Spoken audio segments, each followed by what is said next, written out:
Hi, everybody. I'm Jay Guidemore. Pleased to be here for our June session of um, drop something. June session of our Manuscript Mondays through the Manuscript Society. The Manuscript Society has been around since 1948, and it was founded as the National Society of Autograph Collectors. It includes not just collectors, but also manuscript curators, librarians, dealers, and auction houses, and has members from around the world, including Asia, Australia, Europe, North America, and South America. The mission of the Manuscript Society is to encourage the collection and preservation of manuscripts and documents, to stimulate and aid collectors in their various collecting activities, and to facilitate the exchange of information and knowledge among collectors, scholars, dealers, and the general public. In addition to Manuscript Mondays, the Manuscript Society publishes a quarterly journal entitled Manuscripts, and a quarterly newsletter, the Manuscript Society News. The Society also has a scholarship program, the Richard Moss Research Grant. It awards grants to currently enrolled graduate students to support research in original manuscripts. The board recently upped the scholarship amount to $10,000. So sometime next year, you'll see that announcement. So please share it with your network. And finally, the society holds an annual meeting, offering members a fun-filled get-together, behind-the-scenes visits to memorable manuscript repositories and museums both in the United States and abroad. We just got back from Boston. We were there from May 27th to 31st, and next year's event annual meeting will be in Chicago. So if you have any ideas for Chicago, please reach out to the executive director. But without further ado, I'm very pleased to be here with Dr. Caroline Bicks from Maine, from University of Maine, Orono.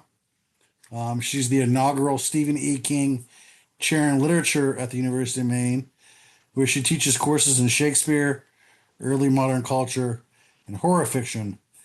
Her academic monographs include Cognition and Girlhood in Shakespeare's World and Midwifing Subjects in Shakespeare's England. Monsters in the Archive. Monsters in the Archives, my year with Stephen King's Fear with Stephen King, chronicles the year she spent reading early drafts of King's iconic 1970 stories after he and his wife Tabitha granted her extended access to their personal archives in Bangor. And here's the title. Here's the book right here, if you can see it. Pulling right now. Excellent book. I've really enjoyed reading it. And tonight, she's going to be talking about this book, which is available for sale on Amazon and other places. But she's going to talk about the archive, which is housed in the climate-controlled home, their home in Bangor, Maine. And she was the first scholar to be granted extended access to this treasure trove of materials, and she will discuss what she discovered about King's writing process when she tracked the handwritten changes he made to the many manuscripts that she looked at. So without further ado, take us away, Dr. Bix. All right. Thank you, Jay. Let me just get my slides up here. All right. Can you see the slides? Looks great from this side. Yeah. All right, fabulous. First of all, thank you to everyone who's out there, and I'm loving seeing that you're from all over the world. It's really exciting. And thank you, Jay, for inviting me to be a participant here. And I'm thrilled to talk to you about my extremely unusual journey from Shakespeare professor to spending a year in the Master of Horror's private home. Reading all of the stories over and over and over that scared me so much when I was a teenager. So I'm just going to talk a little bit about what brought me to this project, because it is not something I would have anticipated doing 10 years ago. And I'll be reading a little bit from the book just little pieces here and there, showing you slides of some of the things I was able to discover from spending that year in the archives, and share some of the conversations I got to have with Stephen King along the way about his writing process and what I learned. So in 2017, I left my tenured position at Boston College to take the position of Stephen E. King Chair in Literature at the University of Maine. This newly endowed chair was endowed by the Harold Alfond Foundation, so not by Stephen King, but it was named in honor of the English department's most famous alum. The department was looking for a Shakespearean, which I am, but I also happen to be a longtime King fan. I'd first encountered him in 1979 when I was 12, and I took his first collection of short stories, Night Shift, out of the public library. The sixth story, The Boogeyman, took hold of my scared little child and didn't let go. I'd always been an anxious kid, but as long as I stuck close to my mom, I felt safe. The Boogeyman, a story about 3 little kids getting killed one by a monster that lives in their bedroom closet, exploded all of that for me. I still can't sleep next to an open closet door. Now, here I was with my name attached to the man whose stories and language were still sticking in my head 40 years later. No other writer except for Shakespeare had such an enduring claim on my imaginative life. When I got the job, I was instructed by the university not to initiate any contact with King. I was disappointed, but I was happy to be taking on this new professional challenge. Then, 4 years into the job, I got a call at home. Caroline, it's Steve King. I invited him to come to campus to talk to our students after I picked my jaw up off the ground. He said he'd come for 2 days in a row, and it was absolutely amazing. It was magical. It was a magical visit, seeing him with the students, talking to them about his writing for 2 days in a row. And it really was the beginning of a lovely working relationship with Mr. King. So fast forward to a year later, when I had a sabbatical coming. And hold on, I'm going to just get things going here. And I knew that King and his wife Tabitha had just collected all of the manuscripts that they had and put them in a secure location attached to their home in Bangor. And this is a picture of their iconic home. You can see it's got the spiders, it's got the dragons, it's everything you would imagine Stephen King's house would be. And I'm just going to give you a brief history of like where the manuscripts were before and how they got there. So during the 1990s and the 2000s, King gave most of his literary papers to the University of Maine Special Collections at Fogler Library on the Orono campus. King and his wife, Tabitha Spruce, first met actually while working at Fogler Library as undergraduates in 1969. And then in September 2019, Stephen and Tabitha King, they requested a zoning change from the city of Bangor so that they could turn their home on 47 West Broadway into an archive to house their manuscripts and other materials related to his writing, and also to hers, I should say, because Tabitha is in her own right a really excellent novelist. The zone change also would allow for a second guest home on their property, 39 West Broadway, to be converted into a writer's retreat. So this is an aerial view. You can see this is the King's main home. This is their guest home. And this is actually just in the last year, they have just started to hold some residency programs. So if you go to their website, they actually do have themes like for K through 12 teachers, for, Maine writers. So you should definitely check that out if that's something you are interested in and possibly participating in. So in October 2019, the Bangor City Council approves the King's request. And then on March 2nd, 2020, Fogler Library announces that the Stephen King papers are no longer at UMaine. So Special Collections at UMaine still does have original copies of some of King's undergraduate writings, which I'll talk a little bit about, like short stories he published in Hubris, which is the university's literary magazine for undergraduates. It no longer exists, sadly. But it also has all of the columns he wrote for the Maine campus student newspaper between 1969 and 1970. Again, a treasure trove, which I'll talk about. So I'm approaching my sabbatical year, and I asked the Kings if I could spend a year in the archives studying the drafts of some of his most iconic books from the 1970s, all of which had terrified me as a teenager. Carrie, which was his first published novel, which he sold in 1973 when he was just 25. His vampire novel, Salem's Lot. The Shining, his first story collection, Night Shift, and Pet Cemetery, which he drafted in 1978, but then put away in a drawer because he found the premise too horrifying. Until 1983, when he needed a book to get out of his Doubleday contract. I'll talk a bit about that. I told them that I wanted to understand how he had crafted these enduring stories and why not just his monsters, but the words were still sticking in my head 40 years later. The Kings generously agreed, making me the first person to be granted extended access to their papers. I had no idea what I'd find. There is so much lore around these early works, some of which were written when Steve and Tabitha were barely scraping by, living in a trailer in Herman, Maine with 2 young children. In his memoir on writing, which everyone should read, it's brilliant, King describes coming home from his high school teaching job, going into the tiny laundry room in the trailer and balancing his wife's portable Olivetti typewriter on his lap as he toiled away to produce short stories to sell to men's magazines. I made a lot of discoveries during the year I spent in the archives, reading all of his drafts, tracking the changes he made, and occasionally talking to King himself. Some of what I found complicated pieces of King lore.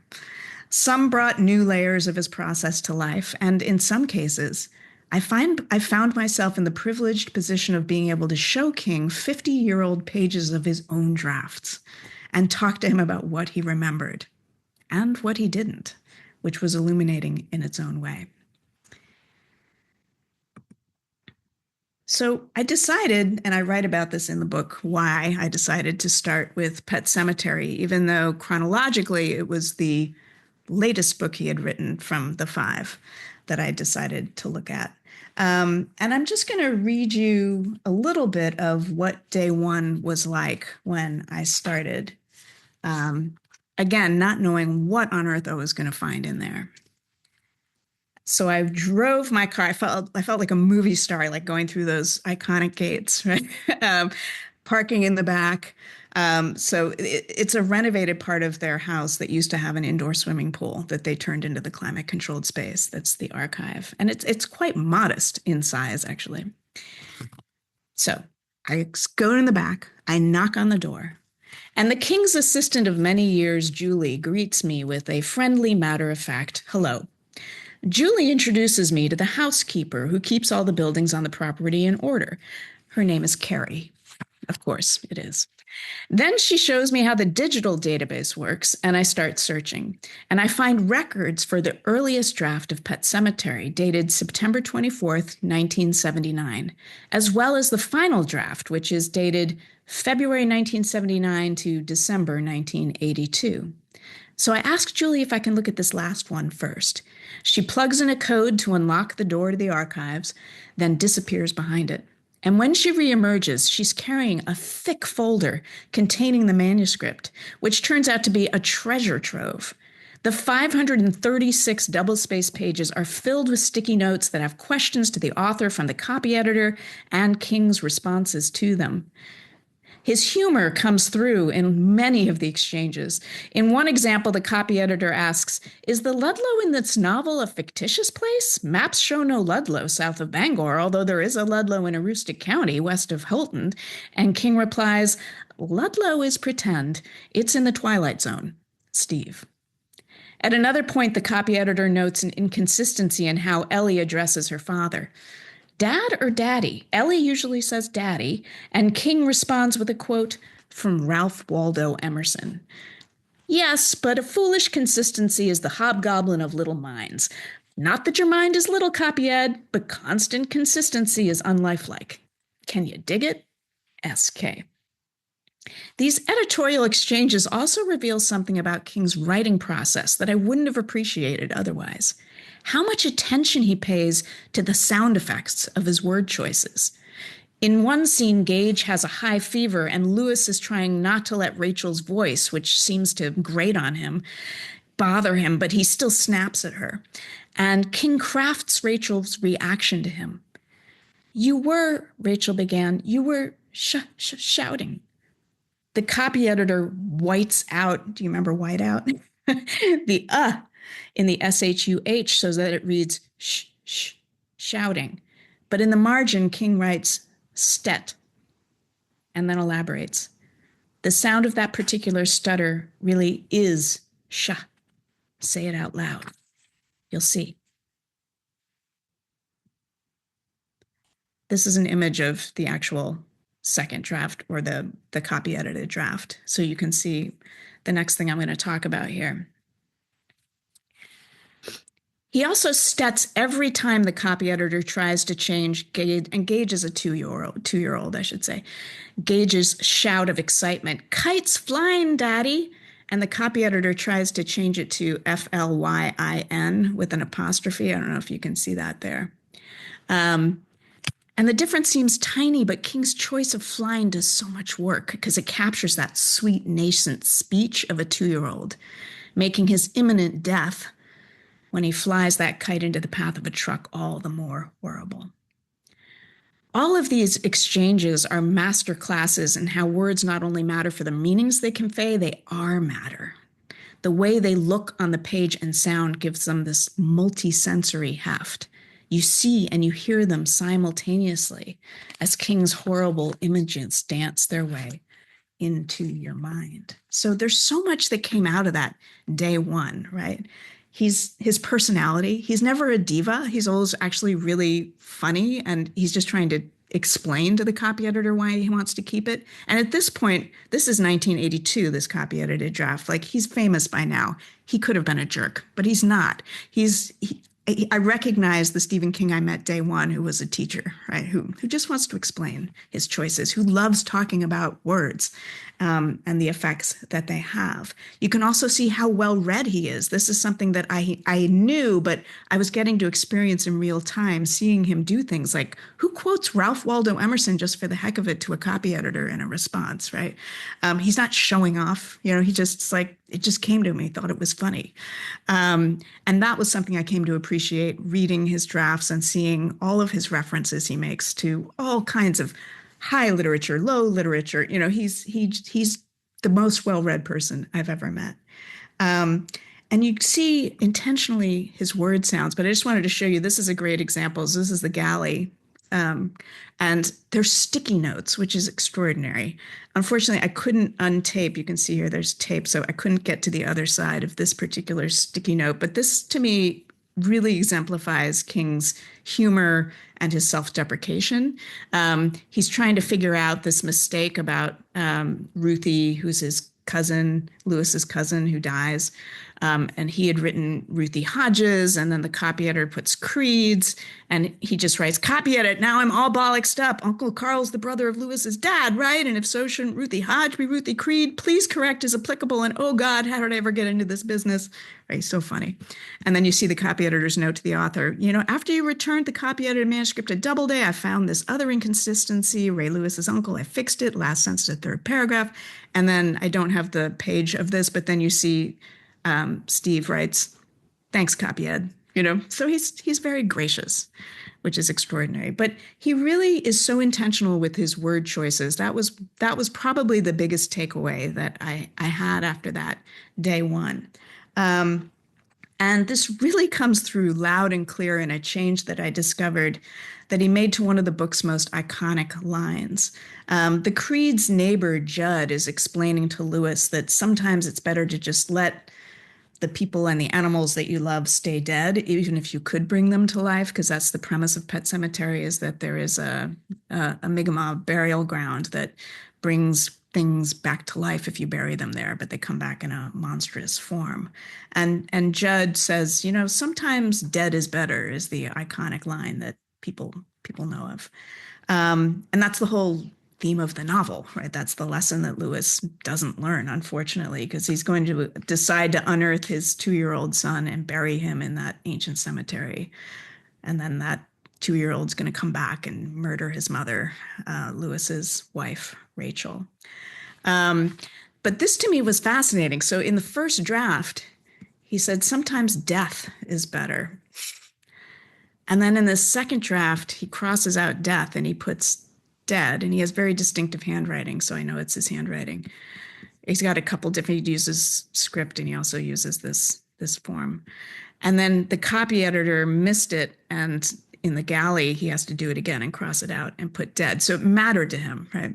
And when you think about it, dead is better, dead is better. It resonates, it echoes, right, in your head in a way that death is better just doesn't. So that's an example of a micro change I noticed. But of course, there were other bigger changes that I started to track. The scene of exhumation where Lewis digs up his 2-year-old son is horrifying. It's gruesome. And it's the scene that King has been in interviews has said that's the reason he put the book away and said, I'm never going to publish this because it's just too horrifying to see the light of day. And when I was reading the first draft,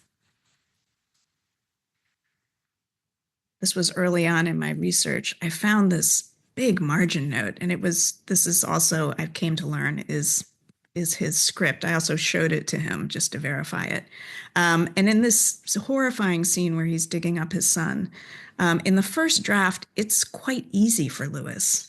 He's able to, the ground was soft, the digging was easy, there was no cement cap, right? So there's nothing to make it hard. So what you lose is a lot of the psychological pain and struggle that Lewis is going through, which eventually King is going to get to in the next draft. Because what he puts in this first draft is this note. He says, if you added a concrete cap, he often talks to himself that way. If you added a concrete cap, he can lever it up. He can lever it up, perhaps.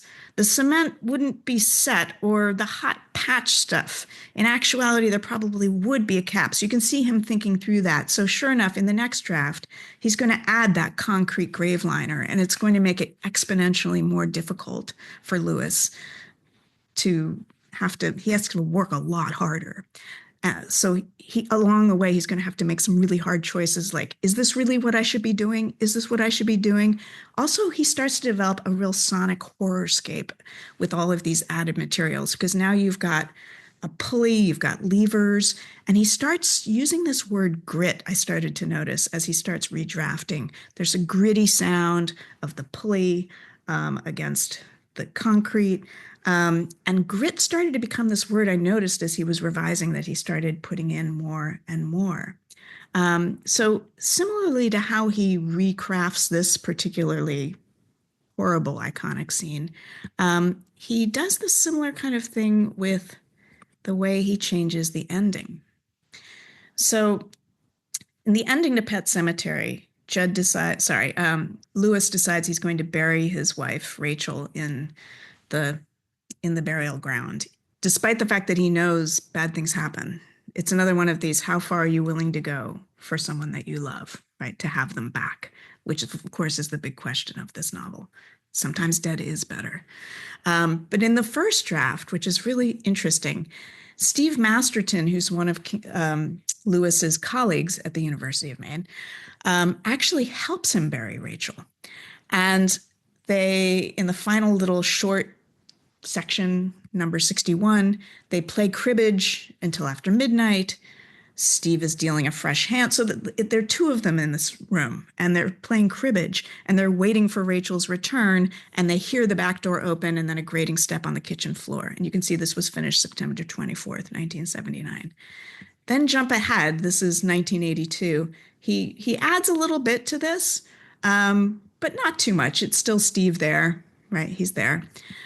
Then he does something really different. He writes a new ending, and this is the ending that goes to print. And he renames it Epilogue. It's much more expansive. And in this new ending, in the previous chapter, Steve decides he's not going to help Lewis with this horrible thing. He leaves Ludlow for good and never returns. So you're left with Lewis by himself, and you get this very intimate scene with a lot more sound. He didn't turn around. He only looked at his cards, right? He's playing solitaire, right? So the psychological, everything's getting homed in so much more intensely. He doesn't turn around. He only looked at his cards as the slow gritting footsteps, there's that word, right? He's brought it in. Gritting footsteps are approaching. It's not just one grating step anymore. It's gritting footsteps. He saw the Queen of Spades. He put his hand on it. The steps ended directly behind him. Silence. A cold hand fell on Lewis's shoulder. Rachel's voice was grating, full of dirt. Darling, it said. I still get chills. That's the line I had remembered. And when I was talking to Steve and Tabitha about this book project and pitching it to them, I said, I really just want to go into those archives just to find out how you did that. How is that sticking in my head? So I was so delighted to see that it hadn't started that way and that I was able to sort of track how he had crafted it. And I'm just going to read to you just a short section from this chapter, which is when I talked to him about this changed ending. So I asked him if he remembers why he changed the ending, and this is how our exchange went from there. SK. I got it ready, but Sam Vaughn, who edited the book, both my previous Doubleday editors had left by that point, felt the ending wasn't right, so I rewrote it. At that time, I was using a Wang dedicated word processor, and after I finished the new ending, I pushed the wrong button. Delete instead of save. I screamed, scaring the hell out of my poor wife who came running. There was no getting it back. I rewrote my ending from scratch, and that's the ending in the book. I think there's something about the Queen of Spades, isn't there? Or the Ace? That just came to me. Me? Yeah, Lewis puts his hand on the Queen of Spades in the final version. A nice touch, given the Spades' key role in that grave digging scene. Do you remember if that delete episode with the Wang was also when you first wrote Steve out of Rachel's burial and had him leave Ludlow for good instead of sticking around? SK. I think the answer is yes. That's when it got changed. I hold the first 2 or 3 sentences in my mind when I sit down, and after that, it just flows. I'm not great at words, but better than some. Not as good as others. Sometimes I'll read something, say by Ian McEwan, and think, I can't do that. I'm not quite good enough. King's humor and humility come through in equal measure here. The fact that it takes a technological writing disaster to make the King of Horrors scream and scare the hell out of his wife is hilarious. And his description of himself as better than some at words is a staggering understatement. He's clearly in control when he creates perfect details like the Queen of Spades, whether it just came to him or flowed from those first 2 or 3 sentences that he holds in his mind. His responses, delivered with a disarming self-effacement that will become familiar to me as we talk in the coming year, are a master lesson in the craft of writing.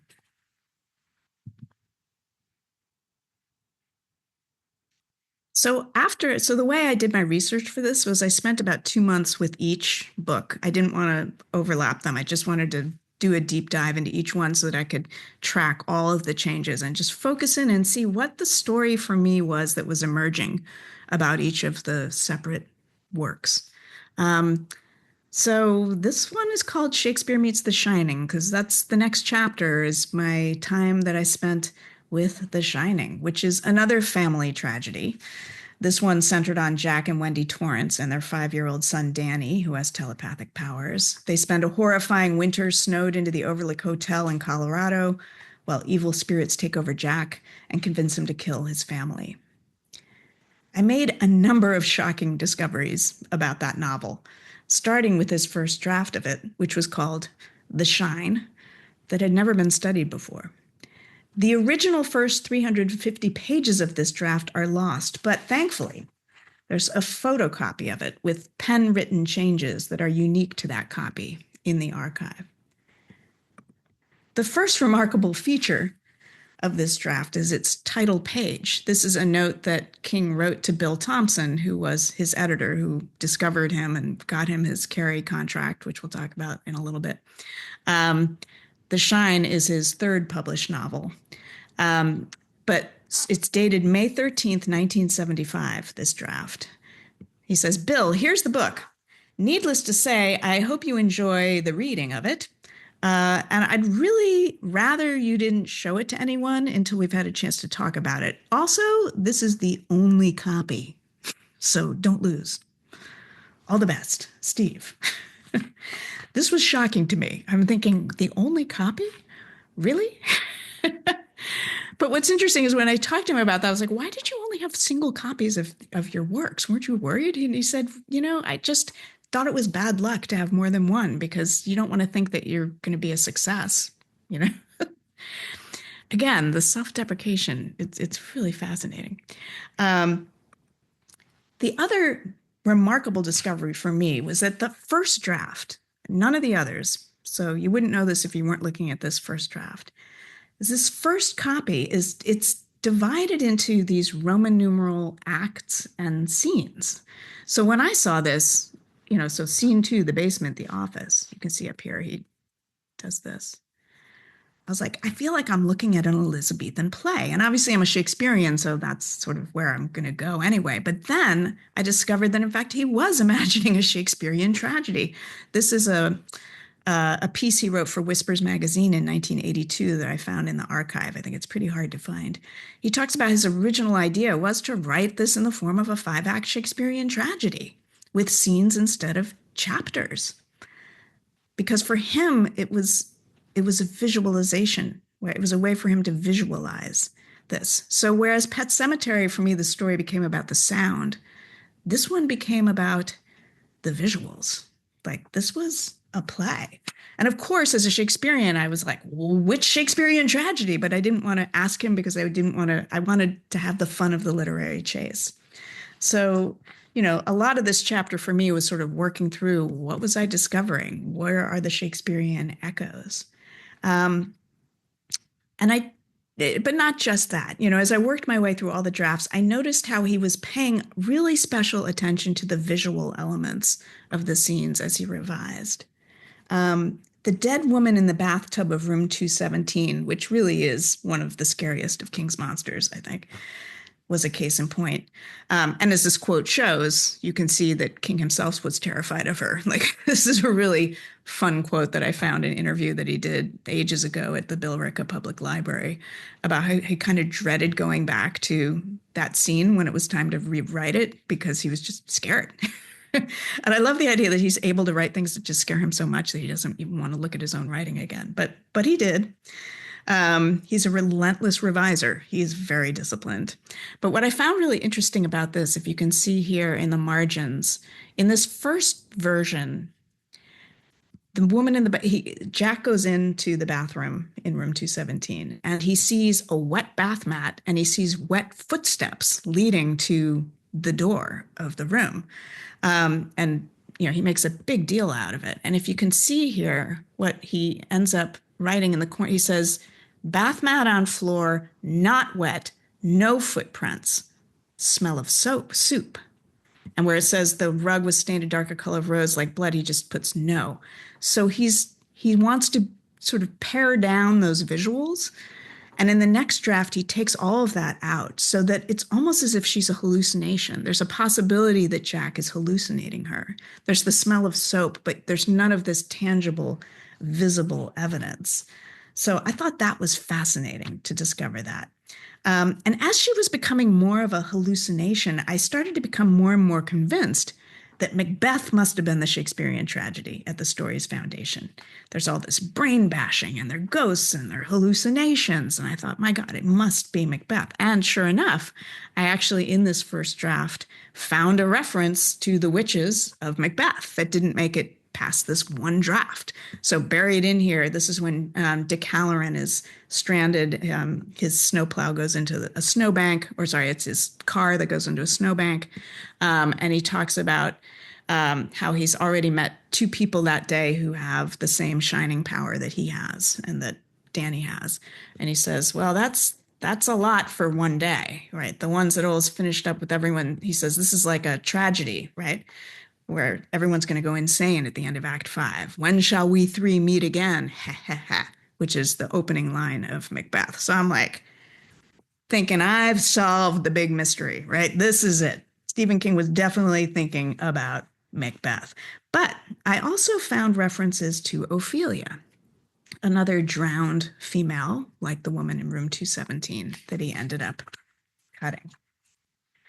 And this connection between Ophelia and, I should say, Wendy, who is Jack's wife, in the final version is called Jenny in this first one. And when I asked him why he changed it, he was like, Jack and Jenny, too jingle jangly. So Wendy's name became Wendy. But in this first draft, and I'm going to prepare you now, this is pretty upsetting, he had a very different ending. And in this ending, Jack actually kills his wife in the bathtub. And we're not going to have time to look at this whole thing here, but this will be up, so you'll be able to see it later. This really struck me as shocking because at the end of The Shining, Danny and his mother get away with the help of Decaloran. And, you know, it's not a happy ending. Jack blows up with the Overlook, but at least mother and son are able to escape and continue their lives. Not so in The Shine, unfortunately. So in the end, she kind of resembles the tragically drowned Ophelia. So when I finally asked King which tragedy he was imagining, when I was done with my research and I was ready to hear the answer, he responds, short answer, it was Hamlet, which is the greatest short answer in the history of short answers, I think. I just wanted to show you here, this is where I saw in the first draft 1 and draft 2, there were references to Ophelia. Was she his Ophelia then? Was that where all this was leading? Death, insanity, madness. And then in the next draft, he changes the wording, but crosses the whole thing out. Did that make her Ophelia then? Was he going to turn around and shout at her to get to the nearest nunnery? Again, as a Shakespearean, this was catnip for me. But none of that made it to print. So you wouldn't know that Ophelia was in there, except that it revealed to me layers in his thinking and his imagining of this story that made me appreciate it all the more. So I'm just going to read you a quick little blurb of a conversation I had with him about this ending. When I ask King to tell me more about this horrifying first ending, he brings the conversation around to the last scene of Hamlet, which features multiple deaths, including Hamlet's and his mother's. What I remember is thinking, yeah, of course, Wendy and Danny had to die because that's how Shakespeare would have ended it, with corpses everywhere across the stage. Wait, what? I remind him that Danny's alive at the end of The Shine, but he tells me that wasn't his original intention. He had thought, of course, Danny dies and becomes part of the Overlook and a powerful psychic generator. Having all 3 Torrances perish in the hotel, he tells me, had a kind of roundness to it that appealed to me. But at the time, my personal feeling is that in most of real life, there are more happy endings than bad ones because we try our very best to make things turn out well. And we do. I think most people are good-hearted. That first ending he imagined was just too grim, he told me. He never even typed it out. It was just in my mind, he said. So after that deep dive, which was definitely for me because this is such a scary book for me and reading over and over, I took a little break. I had to take a little step back from the archives. And this took me on an interesting journey to another kind of archive. This is about King's journey from being a boy to being a man in Night Shift, which is the story that started to become clear to me the more I dove into the 20 short stories that he would eventually collect into Night Shift in 1978.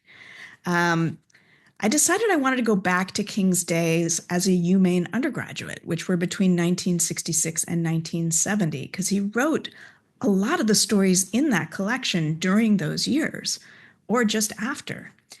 And it was a time of enormous change for him, which I did not appreciate until I started doing research for this. He discovered his political convictions. It's the first time he'd left home and left his mother. He arrived at UMaine a conservative and left a liberal anti-war protester. Obviously, Vietnam's happening.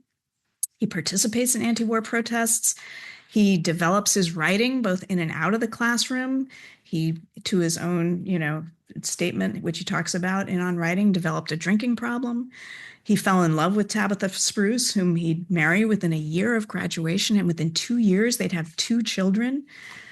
I mean, so much change. King described this time in his life as the painful transition from boyhood to manhood. And I'll return to that theme in a moment, but I want to start with something I discovered about my original nemesis, the boogeyman.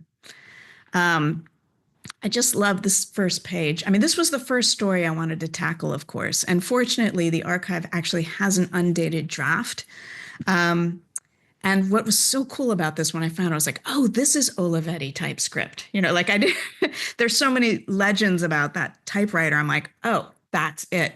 And he often has written about and would talk to me about how to save money, because these were hard scrabble times for him and Tabitha, he would do single space typing with little margins to save paper, because paper costs money. So this draft of the Boogeyman, it's undated, but it was first published in Cavalier magazine in 1973. So it might be 1974. I'll check that. So this is clearly before that. And what I found really remarkable about it, besides that here's a living document that shows me what it was like to be what an Olivetti typewriter page would look like, is that it's just kind of reflective of what he was learning at Maine. So again, I'm going to read you just a quick little piece from my book about this. So first of all, I can't even believe I'm holding this paper. This is, again, the story that still haunts me, right? I read the opening line with a cultish reverence. I came to you because I had to talk to someone. These are Lester Billings' first words to his new psychiatrist, Dr. Harper. He's the father of the 3 children that were killed. But there's something off about those lines. And when I check the version that he published in Cavalier magazine, which is in the archives, I see what it is. And this is what goes to print also in Night Shift. I came to you because I want to tell my story. So look at the difference. I came to you because I had to talk to someone. I came to you because I want to tell my story. It's a small change, but it's significant. In the revised version, Lester doesn't have to talk to someone, the implication being a shrink. He's arrived with a tale to tell. Stephen King, the famous horror writer, has often described his fondness for Gothic authors. But now that I know that 20-year-old Steve King was recommending Dracula to his garbage truck readers, I'm going to talk a little bit about that. I'm more alert to the influence of those writers on his early fiction. Some of these connections are obvious. You got Jerusalem's Lot, which started as an assignment for a Gothic fiction class he took in 1967. And I'm also seeing here this framing device that he would have learned from those Gothic authors that he was reading, like Bram Stoker's Dracula, right? Or Mary Shelley's Frankenstein, or Henry James's The Turn of the Screw. They all have these framing devices of storytelling. I want to make sure I haven't, okay. Yeah. So the next thing I decided to do was, now that I was sort of starting to think about, okay, what's going on? What's the connection between his time at Maine and what he's producing at this time?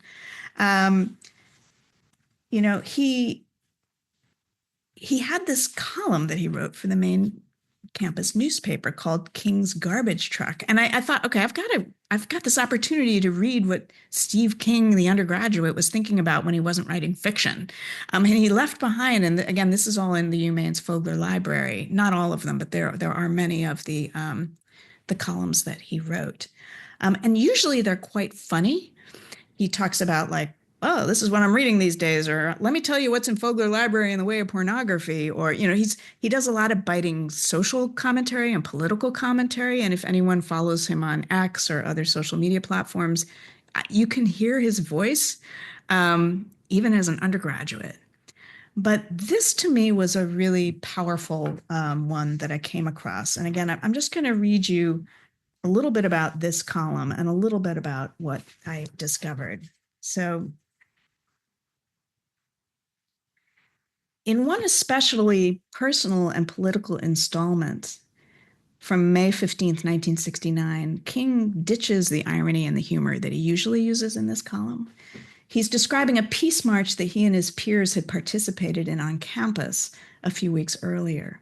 He divides the column into 4 vignettes, introducing each one with the word ugly in increasingly large fonts, and he describes the students carrying an End the War banner and then being shoved and shouted at. People throw eggs and rocks at them, and then somebody belts me in the gut. It surprises me more than it hurts me. I want to hit somebody. I want to weep. I wonder what's happening to me. He has a confrontation with some fraternity boys, and he writes, Behind them, I see Gestapo figures burning books and Jews. I do not see political belief. I only see terrible, amoral, mental castration. And then at the end, King imagines what it might be like to bring a child into this toxic American culture. Will my son have to kill someone in the name of national pride? At age 21, before he was a father, King articulates a fearful vision that captures the pain of this chaotic transitional moment, both in US history and his own.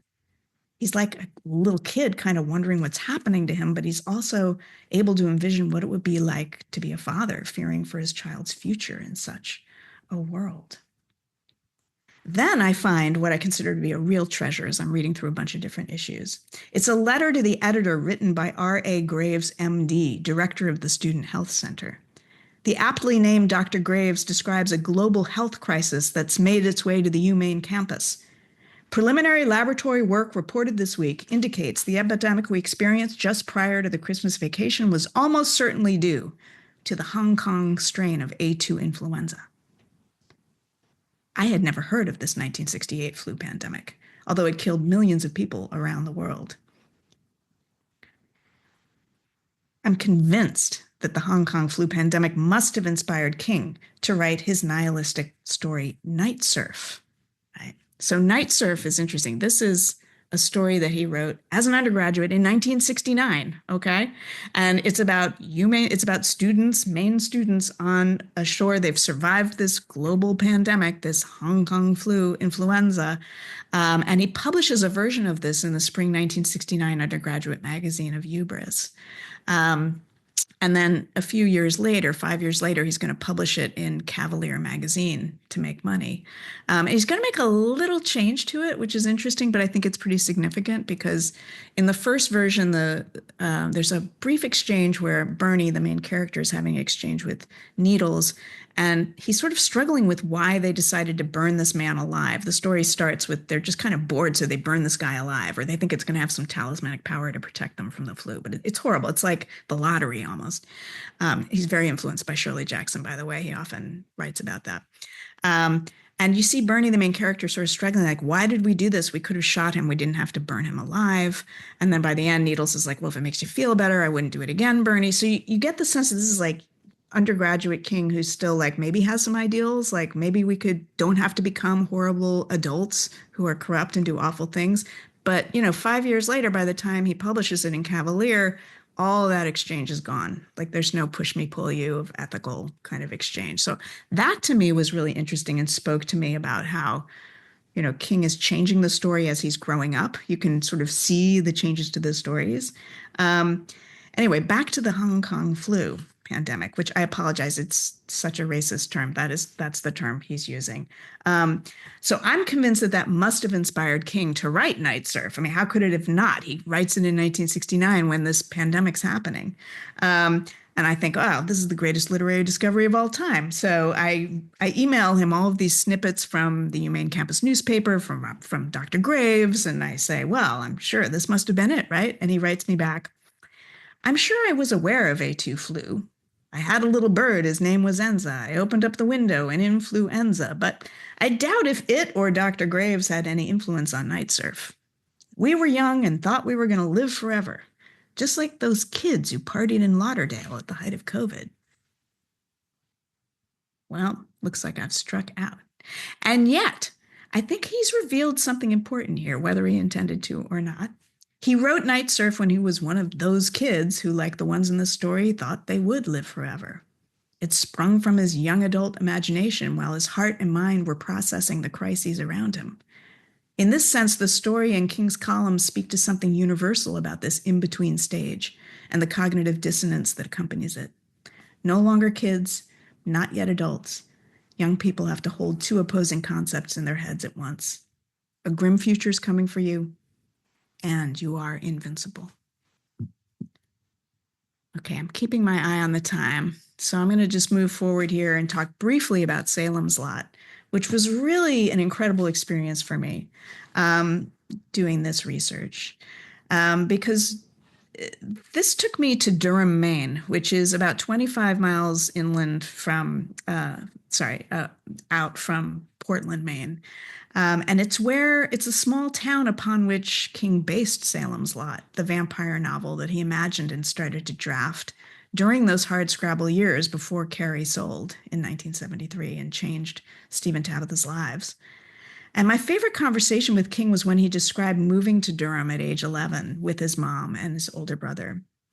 Ruth, his mom, raised her sons alone because King's father left the family when King was 2.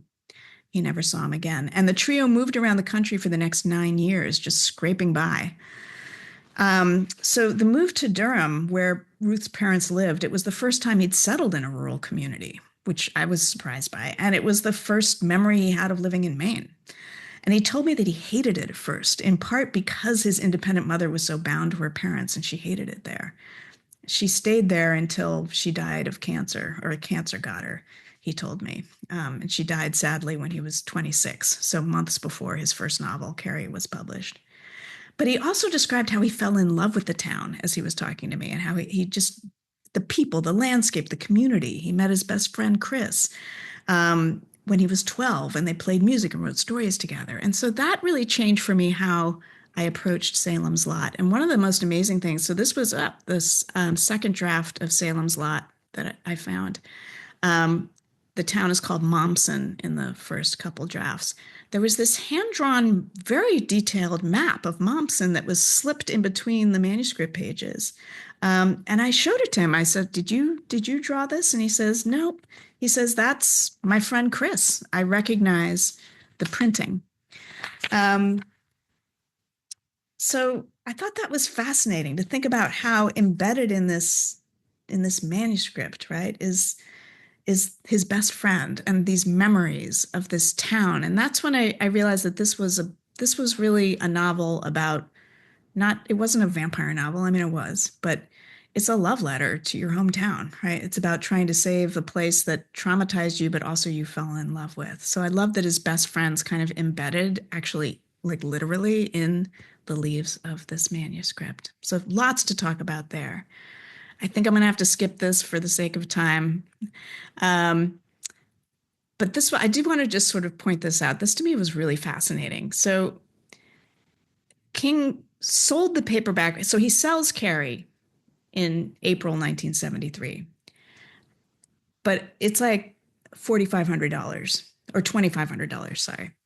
The big news comes a month later when he sells the paperback rights for Carrie for $400,000, which is a game changer, obviously. And what I found really interesting, this is the kind of thing you wouldn't know unless you could see the manuscript drafts. And I thought this was fascinating. This told me another kind of story.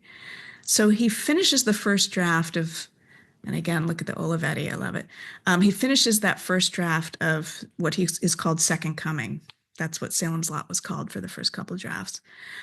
He finishes it basically almost the same day that he gets the news that Carrie's paperback rights have sold. And I'm thinking, did he just decide it's time now? I'm a real author. I can finish this one and send it off to Bill Thompson too. And then I find it fascinating that if you look at the next draft, it's like clearly he felt comfortable enough springing for a new typewriter and doing double spaced and bigger margins. So to me, this tells a story about feeling a little more financially comfortable and how that's reflected just here in these two drafts. And again, just how much change he was going through in such a short amount of time. So I'm going to quickly glance at Carrie, which was my final chapter. The final work I did was on Carrie. By the time I got to it, I was kind of relieved. I was like, oh, this one's only 200 pages instead of 600 pages. And what's really remarkable about this, and I had read about this, so I knew it, but seeing the actual manuscript was fascinating. And here again, you see the Olivetti, because this is his first one that he sells. In the first version of Carrie, she's really, she starts sprouting horns. She's a giant brain sac by the end that just explodes. She blows up a 747. I mean, she's just, you can't feel badly for her because she's literally becoming an alien. So this is the scene of her killing all of her classmates. But she's completely power obsessed. She's power hungry. So who's going to feel badly for her, right? That was one of the discoveries that I made, was sort of talking about how he recrafted her so that she'd become someone who was more relatable.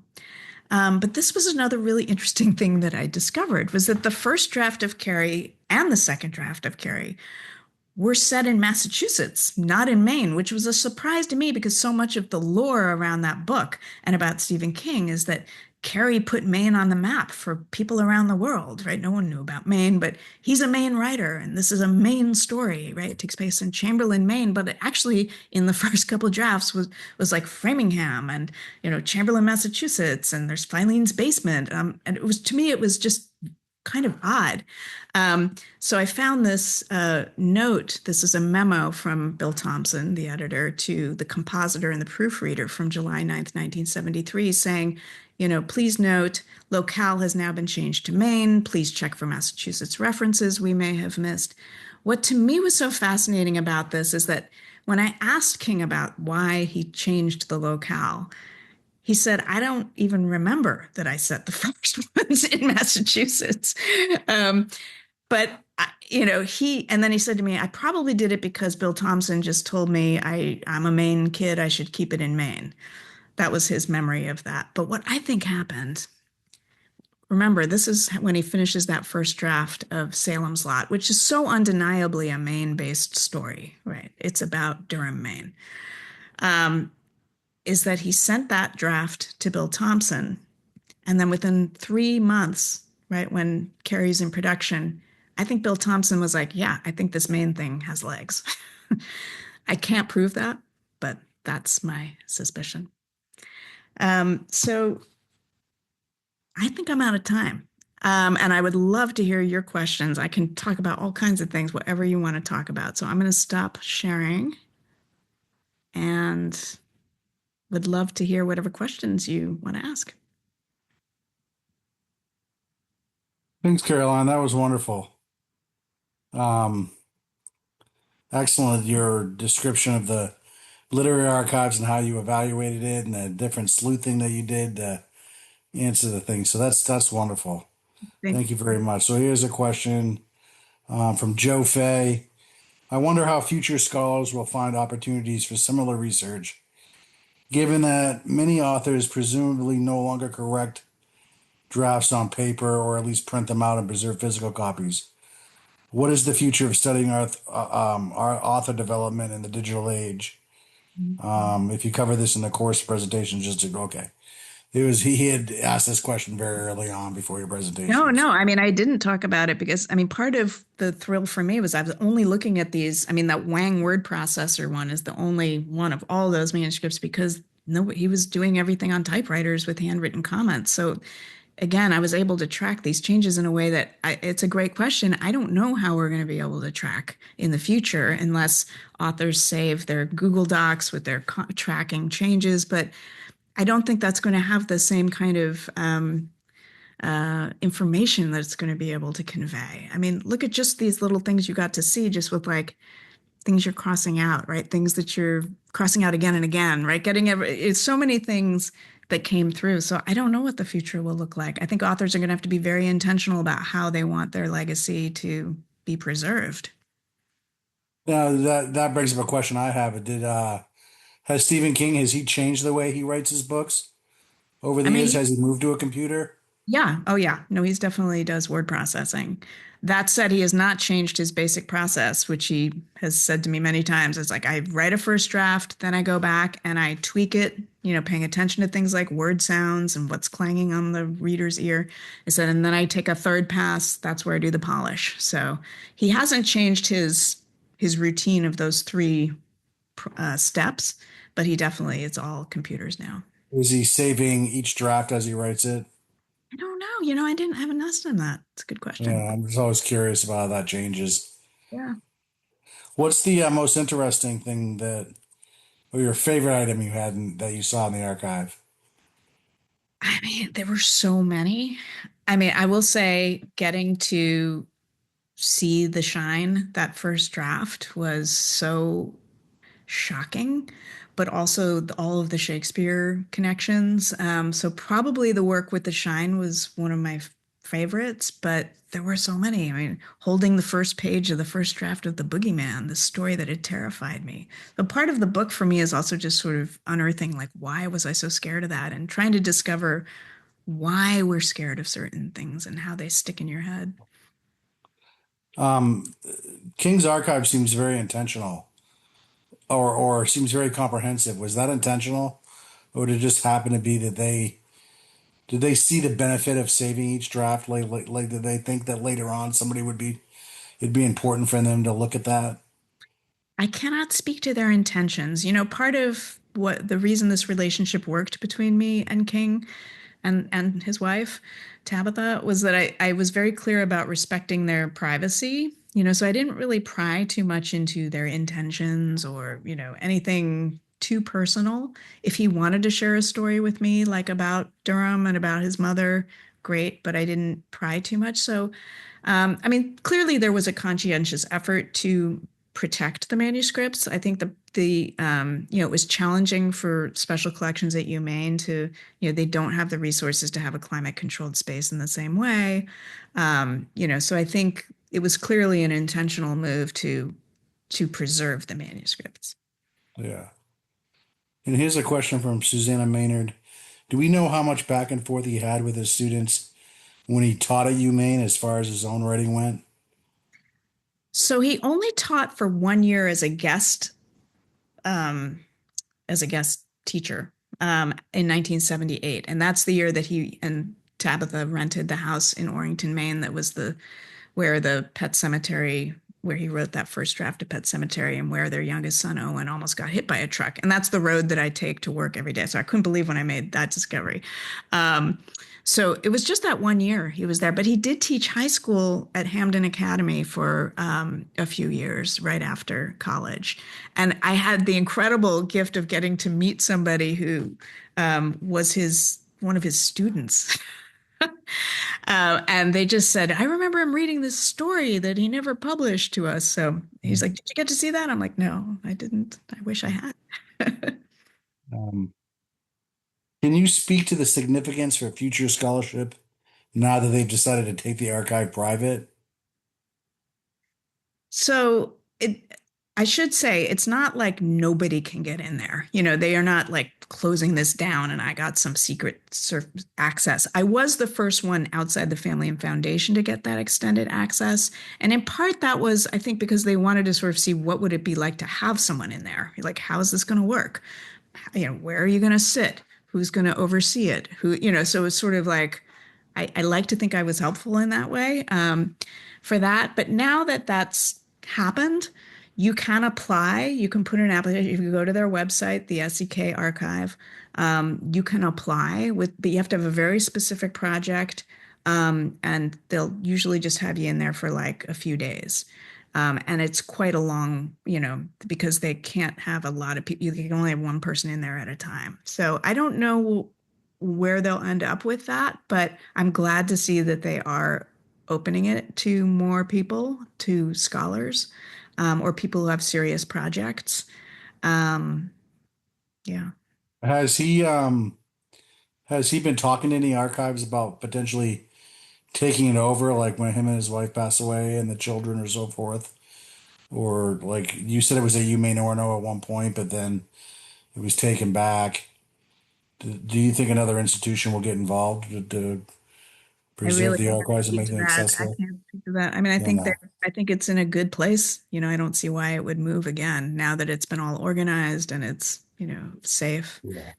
Yeah. And Okay. it is fully, and they have the writer's residency now that is just starting to get going. So I think, Yeah. it's now becoming more of a fully foundation based space, Okay. no longer residential. Okay. Another question from Jay, Joe Fay. When he read your book, he noticed it goes roughly in reverse chronological order. Was there any particular reason for that? That was one of those things. But the way I researched this book, and I didn't even know if it was going to be a book, I really just went into the archives just to see what I found. And I was largely doing it intuitively. So, like, if you read the book, chapter one, I talk about how oddly I felt called to start with Pet Cemetery. So I just did it. And then when I finished Pet Cemetery, it felt like it was time to do The Shining. And then by the end of it, and when I started actually writing a book proposal, I was like, I can't believe it. I actually moved backwards, so I hadn't done it intentionally, but I'm so glad I did. Because by the time I got to Carrie, which is such an overdetermined book because it has so much lore around it, I felt like I could see things and appreciate things. Like I was so glad I had read Salem's Lot first and done the research before Carrie so that I could see those interactions and see that he was writing those books almost simultaneously. Um, Rather than doing this grand trajectory of an author's life, like he started with this and then he got better and better and better. For me, it was more like a palimpsest, just you could see there were so many layers to each of the novels and that they're influencing each other in different ways. So it wasn't intentional, but I'm really pleased that that's how it went. Any other questions from anybody? Jay, it's Brian here. Hey, Brian, go ahead. Thanks. I couldn't get on the other because I'm in as a moderator guest. Caroline, what got you into reading your first horror novel? I don't read them because they scare the you-know-what out of me. But once you start getting them, you got to keep going. What is it about horror, whether it be early stuff like Stoker or Mary Shelley or King, that gets people coming back and hooked on them? Yeah, I mean, that's the million-dollar question. And that's one of the questions that really I've been doing a lot more thinking about post writing the book, and just getting an opportunity to talk to people around the world. The King is adored everywhere. Like I've had such fascinating conversations with people, and it's really helped me understand like what's the purpose of horror? Like why do we return to it, as you're saying, right? And part of it is something that I had come across. King wrote a great nonfiction book, Dance Macabre, in 1981, that I don't think is read nearly enough. And he has wonderful sections in there where he talks about the purpose of horror, like why do we read it? And he talks about these stories as filters, right?